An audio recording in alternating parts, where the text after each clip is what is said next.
Hello and welcome to Brand Disruptors. I am Mia Lamont, your host, and I'd love to welcome my beautiful friend, Miss Darieth Chisolm. Darieth, will you just say hello to our guests and tell them a little bit about yourself? Well, hello, Miss Mia, and hello, everyone else, all of you folks that are interested in becoming brand disruptors. Yeah, a little bit more about me. Let's see. Let me see if I can do the really short bio. Yeah. And that's no bragging. It just has been, I've been around the moon a few times, so that's what makes it so long. But I am an Emmy award-winning television news anchor and TV host. I've presented on a couple of different TEDx stages. I'm also an award-winning filmmaker, author, and I am a empowerment and visibility coach for women who really want to maximize the power of storytelling and public speaking. So I focus primarily on the art and the business of public speaking and storytelling. And yes, guys, she is an Emmy Award winner. I saw the Emmys, I touched them. They're beautiful. And she really is all that and a bag of chips. So thank you for being here today and gracing us with your presence. And so, we can kind of talk about what you've been up to and, let the guests know what you have to offer in this world today. How's that? Yeah, absolutely. I'm glad to be here. Thanks for inviting me. Absolutely. All right. So I'll kind of start off with a couple questions so people can get to know you, right? Sure. And the first question is, what is your mantra, or what is one of your mantras? Oh, I have several of them, but probably the one I use the most is anything is possible. Anything is possible. And I live by that. I think whenever I dream up any project or goal or desire, I start from this premise that it is in fact possible. In fact, there is no reason that it shouldn't be. So I really love that anything is possible. Oh, love that. Love that. All right. What would you say are three words that best describe you or your brand? Leadership, lifestyle, and legacy. Look at you being all fancy with your L words. Love it. Love it. Love it. Love it. Love it. All right. What is your least favorite mode of communication? Texting. That's Tell me probably why. because I can't see. I always have to put my glasses on, and they're never around. Like I was like, I don't know where my glasses are half the time. And then things get misinterpreted. And I am such a communicator. I would rather talk than type or text. And so it is my least favorite. Yeah. Yeah. Same. Same. All right. What outfit makes you feel like a badass? A black dress. You know that. A nice A-line black dress with my shoulders out. I can feel powerful in it. I love black dress. Little cute black dresses. I love it. Love it. Love it. Love it. All right. And then tell me about your brand colors. Like, what are your brand colors and why did you choose them? Well, now they happen to be black, white, and like Tiffany blue. I've utilized that for about the last year and a half for my various programs, my website, any of the collateral that we put out there. Why did I choose it? I just think I love the classic, elegant, luxurious look and feel of Tiffany blue, right? It just, in my opinion, it embellishes that thought of classic and elegant and upscale. So that's really nice. Black is just like, this is really probably my favorite color. It's easy to go to, it's powerful, and then white is just more of the kind of the clean look, right? That just gives you the base to work from. Interestingly enough, my colors before that were primarily just red and white. And so you could see the evolution when I first wrote my book, Hustle, Why Now is the Time to Unleash Your Passion. It was red and white. The video podcast show was red and white. My website was red and white. But this shift over really, I think, came when I wanted to continue to develop a brand that was truly about bringing women who have lived a life, this desire to really create legacy, right? And be leaders. And so I thought that those three colors were a good choice for that. Love it. Love it. And I like the fact that you presence for the audience that, even though you had this brand that you had established before, it was okay for you to say, you know what, I'm going to switch things up a little bit because I want to attract, and I feel like a different kind of person now than I was before, right? Is that sort of like where your head was at when you did that? You know, I don't know. As I think about it now, I would say yes. I'm not so sure that I interpreted it being that at the time. I knew that I wanted to change, and I was looking for colors that really vibed with where I was going. But I don't know that I saw it as the way you put it. But now looking back, I would agree with you. Yeah, yeah. And I think a lot of us don't know that we're doing it when we're doing it, but because it's so inherent, it just comes to us naturally, and you just did that. So I'm glad that you kind of present that for the audience. You know what's interesting too is that I didn't necessarily look around, and I think we all do this, right? Oh, I like that. Oh, this looks good. And so we're looking at other people's brands, and then we're trying to figure out, can I take on this persona? Would this be something that I'd like to project and would actually lend itself to the work that I do? And so I did look around, but when I settled, it truly was about what felt good for me, even with the choice of the fonts, that now that I look back, I actually wish I would have changed one of them, but you live with it, you know. Yeah, and it is part of the brand. Like, I don't think enough people think about, you know, you should be looking at your fonts, you should be looking at the typeface, and all that stuff needs to be continuous and all throughout everything that you do. So if you're going to do PowerPoints, if you're going to do handouts, like, you should be using the same fonts and typefaces throughout, right? Yeah. Yeah. All right. So now that we know a little bit about you, just a little bit, why don't you tell us about a story? And I know you have plenty, but tell us about one story that really sticks out for you, that was a total disruption to your life, right? I know you got a I'm bunch. going to use the story that I've mostly been known for. So how about that? Let me think beyond Yeah. that. I'll let you finish with the question. Yeah. So somewhere where there was a disruption in your life, but now you're like, oh my God, I know that this was for me to be able to serve my purpose, or for me to create change in my industry. Like, which one of your stories do you want to tell us? Because I know you got plenty. Wow. And like which industry? Right? Pick an industry. Oh man, you know, geez. So let's see here, because I have had multiple iterations of my You can life. tell us 3 stories. It's all good. You're a storyteller. So All right, so maybe I'll go back to one that for me launched me into this expert space, right? So I spent 20 some years in television news. I anchored the news for the NBC affiliate in Pittsburgh, and I loved what I did. You know, I think I could still do that today. It's sit and read a teleprompter, but it really wasn't what was calling me. And I've always been an entrepreneur at heart. I mean, even since I was 8 years old, when I had an orange juice stand, you know, it wasn't a lemonade stand, it was Bam Bam's orange juice stand. So it's always coursed through my veins. I've sold encyclopedias, through newspapers, you know, we were broke. So I had to come up with ways to make money with my mama in order for us to survive as a young person. So that drive to be an entrepreneur and be in service of people in some capacity has always been with me. But what I did for a living and could do, like riding a bike, was anchoring the news and reading the news and just reading a teleprompter cold, whatever, like that. I loved it. It's great, but it didn't light me up. And so part of the decision for me to move into doing my own business was driven by so I'd always had these small businesses, right? And they would halfway get off the ground and then not get off the ground. I'd make a little bit of money and then I didn't. But what shifted for me was when I had a really significant why.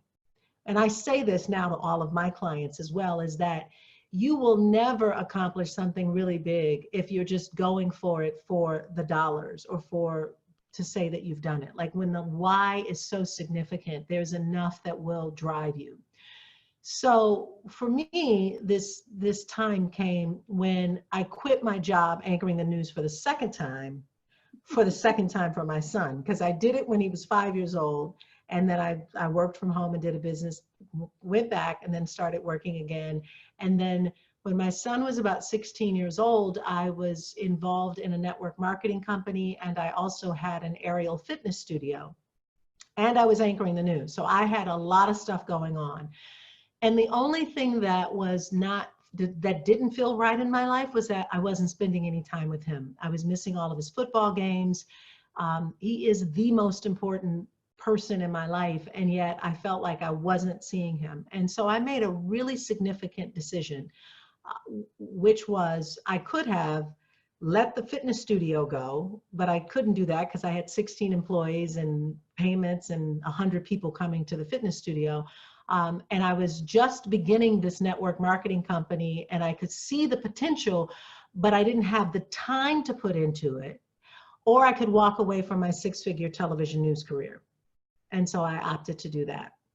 And I remember the day that I did that. I had just come back from a conference at this network marketing company. And if you've ever done network marketing, like, you get all riled up and excited when you come back from a conference. I'm gonna make $1 million in 2 weeks, right?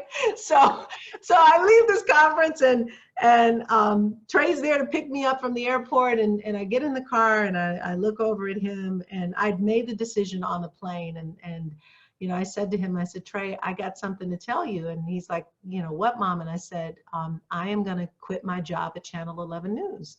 And he said, well, why would you do that? And I said, well, because you're going to be going into your senior year soon, and I want to be in the stand watching you play. I haven't been, and that has just ripped my heart apart. And after that, you'll be going away to college.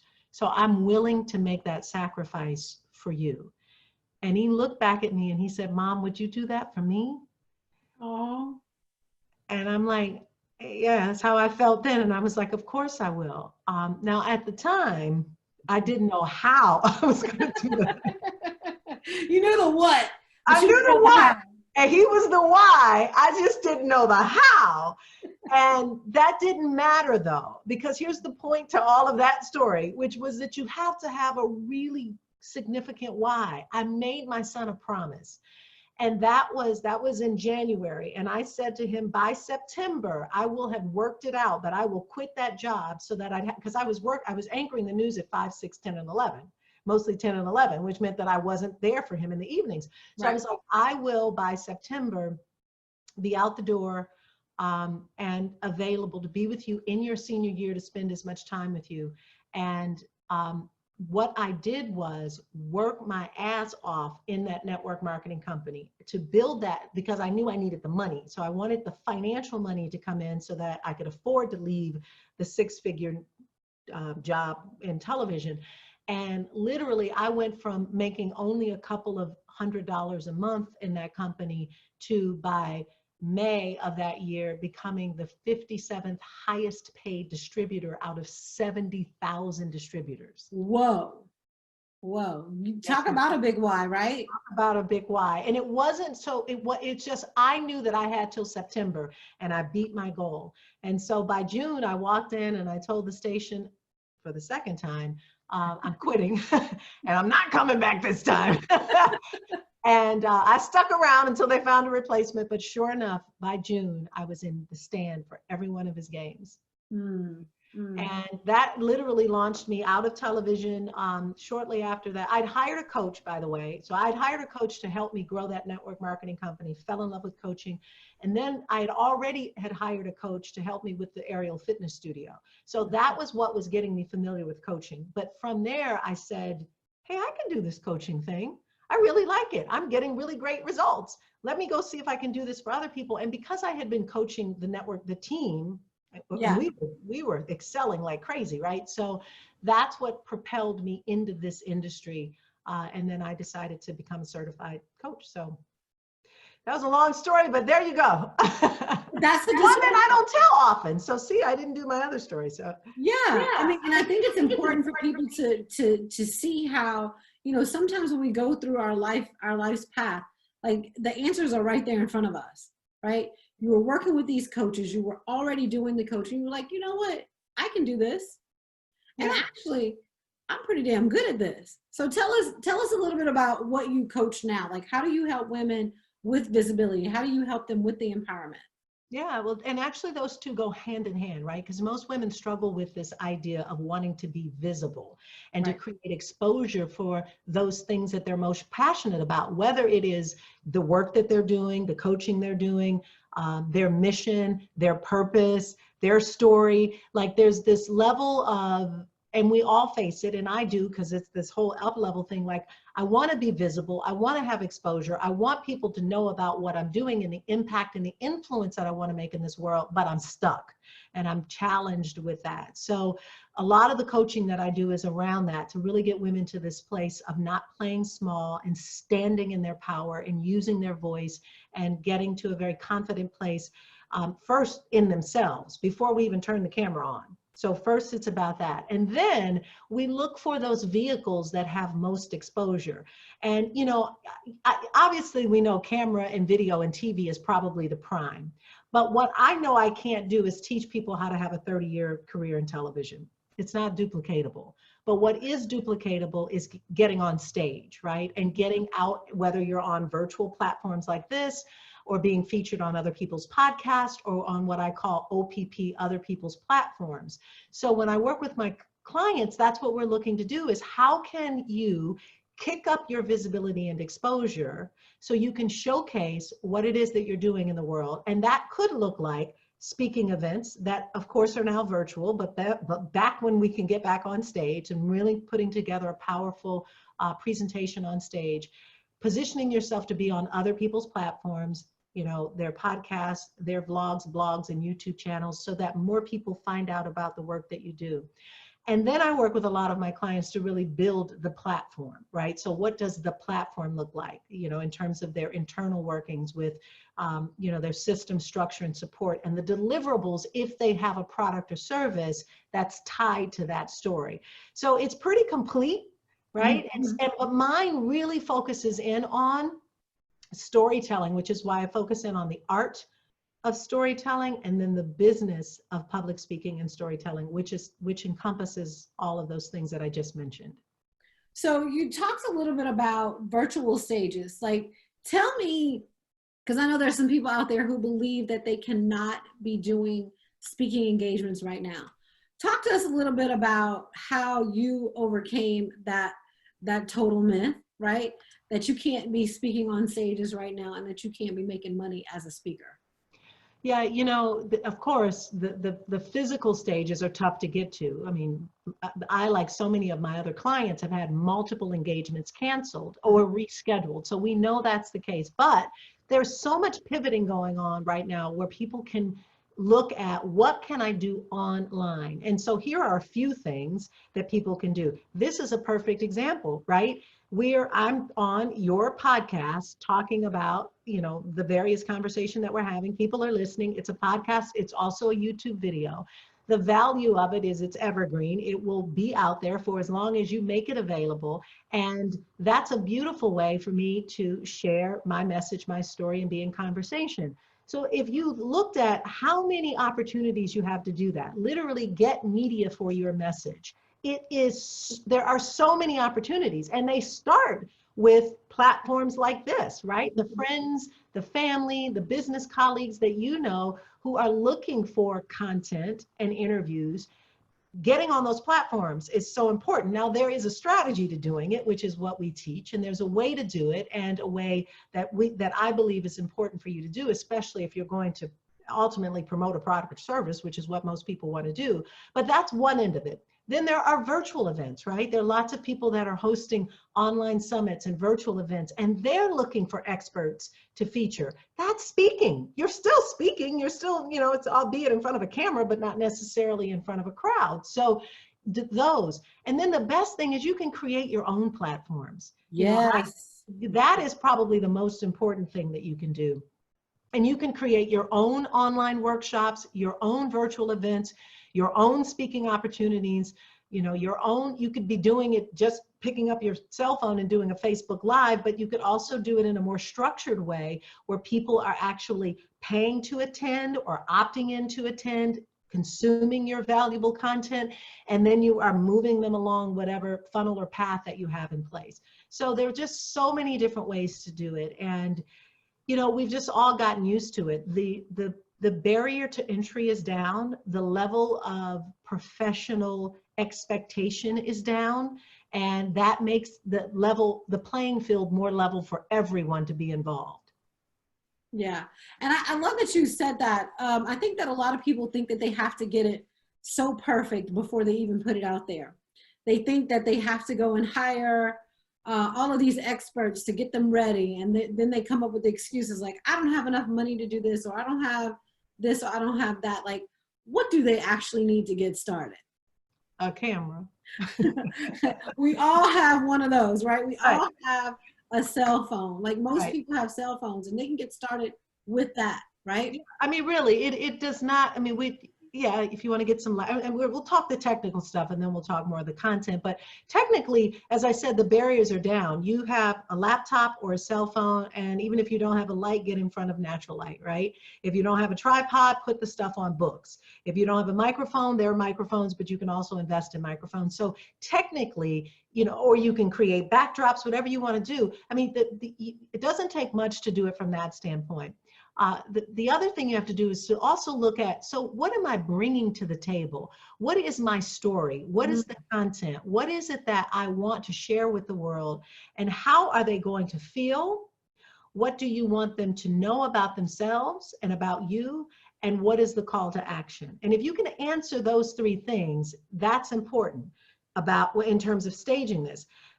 If you're still stuck on how you tell your story and what it is that you say, these other four things I would recommend is something that you would work on, whether you want to get on a stage or whether you do, you know, a speaking event virtually. And that is that you really do need to find more ways to be real, raw, authentic, and how do you make it memorable? So if you can do that in the way that you deliver a story, right, or in the way that you talk, it's easy. And I'm going to tell you, if all you nail is raw and authentic, you will be remembered. Absolutely. We've been seeing that happen a lot lately, right? Where Yeah. people are just sharing themselves, they're being authentic, they're being real, and they're not really caring about what it looks like, right? They're just expressing themselves and they're getting massive, massive success. Yeah. And that is what people want to know. They want to know, you know, yeah, you're not perfect. You make mistakes, whatever the case may be. And I think that it's, you know, and it's interesting because I came from a world of perfection. Like when you have to go through makeup and hair and clothing and all of your content has been written and it's all on a teleprompter and there are 40 people standing behind it and there are lights and, you know, this was 30 years ago when I first started, and then it gradually started fading, and then all of a sudden we were running our own teleprompter. There were no hair and makeup. It's just, so the television industry changed. But when social media hit the scene and people just started using their cell phones and saying whatever they wanted and not even caring about what was going on, everything changed at that point. So gone are the days that you really need to be perfect doing this. You just need to be you. Thank you for saying that. You just need to be you, people. And that's exactly the message, like, right? So yes, there's a way to be you and still be up leveled, right? But the fact of the matter is that it's gotta be you, and it can't be somebody else, and it can't be somebody else's version of you. So I'm so glad that you said that to them. Yeah, definitely. Yeah. Yeah. So, all right. So tell us, you did give us some tips already. So I think that what would you say is the main thing that people need to do if they want to become a paid speaker? Know your worth. Know your worth. Know that you deserve to be paid, that you are worthy and that you have something to offer. And that offering should have some dollar signs attached to it, and get over this disbelief or misbelief that you can't be paid for it, or you can't be paid for your knowledge or your information or your story. And, you know, I will say that if you look back in time, really that's all we've ever paid for is somebody's story or some version of a story, right? We buy based on that. The reason that we do something is because we heard somebody's story, right? And so this idea that you can't attach a dollar sign to it is a complete sparse. And again, it comes from not knowing that and or trusting or having this sense of worthiness, right? Then the other things becomes, okay, I got that, Darieth, but how do I quantify what that is? How do I put a real number on that? And particularly in the speaking industry, because there are no, like, how much a bottle of water costs, you can put a price tag on it, right? It's pretty clear that the market bears $1 for a bottle of water. So that's pretty much what, you can market for yourself. With speaking, it's different, because I know speakers that get 0, and I know speakers that get $50,000 per speaking gig. And so there's a big difference in that gap, right? Well, part of it is, yes, I'm sure the ones that are getting paid $50,000 have been doing this for some time. So time is on your side, right? The more you start, the sooner you get started, time is on your side. We know that, and eventually you will get paid. But it also means that you don't have to take on 2 years worth of free speaking gigs thinking that you need more time. And that sometimes is where people come to the table with me on. The other thing is, again, trying to qualify it. And I tell people, take an inventory of everything that you've ever done, every letter before and behind your name, every investment that you've ever made, and most importantly, every experience that you've ever had. And write those things down and literally take a list of it so that you can just see just how worthy you are, just how much value you do offer to the marketplace. Because sometimes we're discounting it and we're comparing ourselves to others. And so we think, maybe they won't pay me for that. So that's really important. And then the other thing is, like, so what is the value that you bring and what it is that you do have to say when you're speaking? Because it isn't just about your story. So the story can be powerful, but what's the takeaway? What are the ahas? What are the teaching points? How are people supposed to feel? And most importantly, how do you transform them? Because that is what people who make a lot of money get paid for. And I can start with a list. Tony Robbins, Lisa Nichols, like, think of all of those powerhouse speakers that you know. And mostly what you're hearing is hearing them speak, and you're getting the information, but the information is transforming you in some way. That's what you're paying them for. So that's what you want to look to do as you're developing yourself as a speaker. Woo woo, you said a mouthful. You said a mouthful. So I'm hoping that all of you out there have been taking notes, because this is exactly what you need to know in order to transform the audience when you are speaking with them. Your story is compelling, right? But if people, we can tell stories all day long. We can go read books and listen to stories, but if people aren't feeling or experiencing something, they typically don't come back and they typically don't buy from you, right? Exactly. Yeah. And it is in that. And you don't have to stretch the truth to make it feel good. Because I think a lot of people do that. They discount. People say this all the time, Darieth, I have 99 stories. Which one do I tell? Or they say, I think I have one, but I don't think it's good enough. Like, I rarely hear anything in between. It's either 99 or one, and I'm not so sure what to do with it. And my number one piece of advice around this, particularly if you're watching and your goal is to speak, but it's to speak to sell a product, a service, an offer, something that you have.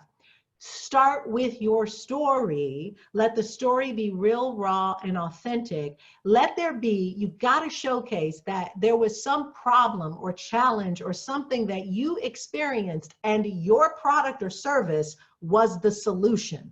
Yes. Because that's where people are going to get it. That's when they will say, I got that same problem. And if she could do it, I could, and she's got a way to show me how to do it. So that's when people they self-identify in your story. So you have to make sure you do that. And there are ways that you do it without sounding salesy or sleazy or any of that. You just drop it in throughout the course of the conversation. But then you also have to set yourself up to make a tangible offer and be able to deliver on that offer. And if it's not the day of, it has to be in the weeks and the months and even the years sometimes to follow, because sometimes not everybody's ready at that moment, but they might be ready later. So you really want to keep them in your funnel and keep them warm until they're ready to buy from you. Absolutely. Everybody is not going to be ready the day that you present your ideas. And you might not be ready for them on that day too. So take it as a blessing and wait for them to show up the next time, right? Yeah, absolutely. Yeah. So Darieth, I want to thank you so much for coming today. And I want to tell the audience, like, besides what she's about to tell you, She's going to be one of our guest experts in the Freedom Lounge. So you'll get her training there, and she's going to come in and answer all kinds of questions, and maybe even, you know, give you guys some really good pointers when you do join. But besides the Freedom Lounge, Darieth, how can people get in touch with you, or if they want to work with you, how do they do that? So I've got a free training that I'd love to invite everyone to attend, and I do it live. So this isn't, I mean, I'm committed to doing this live because I want to answer your questions and be involved. And I tell you so much about the art and business of public speaking and storytelling, what to include, what not to include, definitely how to engage the audience and how to connect with the audience, and even why it's so important that you have an off-stage strategy to get you onto stages or onto virtual events, right? So you can go to Darieth.com/speaker marketing. I know that's a lot, but that's what it is. It's Darieth, Darieth.com/speaker marketing to register for it. And you'll get a wonderful workbook. You can follow along. You'll get great information. And then I'll show you the various ways that you can leverage your story and grow your business utilizing speaking and various other visibility and exposure platforms. Awesome. So all of that will be in the show notes, right? And thank you so much again for coming. And I can't wait to find out like how many people are coming up and talking to you and asking you all the questions that they want to ask about speaking and being visible. And like, I just enjoyed having you here today. Oh, I enjoyed being here. Thank you so much. And for all of you all who are listening, I just want to share this with you. Going back to the question that Mia asked me about what is my mantra, and I said that anything is possible. I truly believe that. And so you've invested this time with Mia listening. You've been listening to her podcast and learning more about her. She really knows her stuff. And so if you are in this space of trusting that anything is possible, it takes action, right? So anything is possible, but there's action. So continue listening, continue staying in contact with Mia and utilizing the support that she has. And I look forward to being in contact with you at some point in the future as well. Oh, thank you, love. Thank you so much. Thank you all for being here, and we'll see you in the next podcast.